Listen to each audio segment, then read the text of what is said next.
Title: अपनी असफलताओं से कैसे सीखें और सफलता की दिशा में आगे बढ़ें। परिचय: हम सभी की जिंदगी में असफलताएं आती हैं। जब हम किसी लक्ष्य को पाने के लिए मेहनत करते हैं तो कभी कभी हमारे प्रयास सफल नहीं होते। लेकिन क्या आप जानते हैं कि असफलता केवल एक अंत नहीं है, बल्कि ये एक अवसर है जो हमें कुछ नया सीखने का मौका देता है। यह कहानी एक ऐसे व्यक्ति की है जिसने अपनी असफलताओं को समझा, उनसे सीखा और उन्हें अपनी सफलता की दिशा में कदम बढ़ाने का जरिया बना लिया। ये कहानी राहुल नाम के एक युवा लड़के की है। राहुल का सपना था कि वह एक बड़ा बिजनेस खड़ा करे जो न केवल उसे सफलता दिलाए बल्कि समाज में भी एक बड़ा बदलाव लाए। राहुल ने कॉलेज के बाद अपने बिजनेस की शुरुआत की और बहुत मेहनत से उसने अपनी योजना बनाई। शुरुआत में उसके पास अच्छी खासी पूंजी थी और उसके पास कुछ शानदार आइडिया भी थे। लेकिन व्यापार की शुरुआत में ही उसे कई कठिनाइयों का सामना करना पड़ा। राहुल ने अपने प्रोडक्ट्स को बहुत अच्छे से तैयार किया था, लेकिन सही तरीके से मार्केटिंग न होने की वजह से उसे ग्राहक नहीं मिल रहे थे। उसके प्रोडक्ट्स की डिमांड नहीं बढ़ पाई और धीरे धीरे बिजनेस घाटे में जाने लगा। 1 साल के भीतर ही उसकी हालत ऐसी हो गई कि उसे लगा कि उसकी पूरी मेहनत व्यर्थ चली गई। वह बेहद निराश हो गया और सोचने लगा कि क्या वह सही रास्ते पर था या फिर उसने सिर्फ समय और पैसे की बर्बादी की है। राहुल को यह एहसास हुआ कि अगर वह यही सोचता रहा तो उसे कभी भी सफलता नहीं मिल सकती।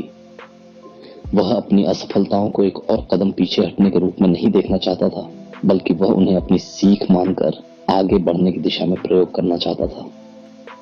सीखने का अवसर: राहुल ने अपने असफल प्रयासों को एक शिक्षक की तरह देखा। उसने सोचा, क्या वह कुछ बेहतर कर सकता था? क्या वह किसी नई दिशा में सोच सकता था? उसने अपना बिजनेस फिर से विश्लेषण करना शुरू किया। वह अपनी कमजोरियों को समझने की कोशिश करने लगा। राहुल ने देखा कि उसके उत्पाद ग्राहकों की वास्तविक जरूरतों को पूरा नहीं कर पा रहे थे। उसे अपनी मार्केटिंग रणनीतियों में भी सुधार की आवश्यकता थी, क्योंकि वह सही तरीके से अपने लक्षित ग्राहकों तक पहुंचने में नाकाम हो रहा था। सबसे अहम बात, राहुल ने यह सीखा कि बिजनेस की सफलता सिर्फ अच्छे उत्पादों पर निर्भर नहीं होती, बल्कि इसे सही तरीके से बेचने और सही समय पर सही निर्णय लेने पर भी निर्भर करती है। नई दिशा की ओर कदम: राहुल ने अपनी असफलताओं से पूरी तरह से सीख लिया था। उसने अपने बिजनेस को फिर से नए सिरे से शुरू करने का फैसला किया। इस बार उसने अपनी मार्केटिंग रणनीतियों को बदल दिया। उसने सोशल मीडिया और डिजिटल प्लेटफॉर्म्स का सही उपयोग करना शुरू किया। वह अपने संभावित ग्राहकों से सीधे जुड़ा और उनकी जरूरतों को समझने की कोशिश की। इसके साथ ही उसने अपने प्रोडक्ट्स में कुछ बदलाव किए ताकि वे ग्राहकों की उम्मीदों पर खरे उतर सकें। राहुल ने सीखा था कि असफलता के बाद सिर्फ हिम्मत नहीं हारनी चाहिए, बल्कि अपनी गलतियों को सुधारने के लिए नए रास्ते अपनाने चाहिए।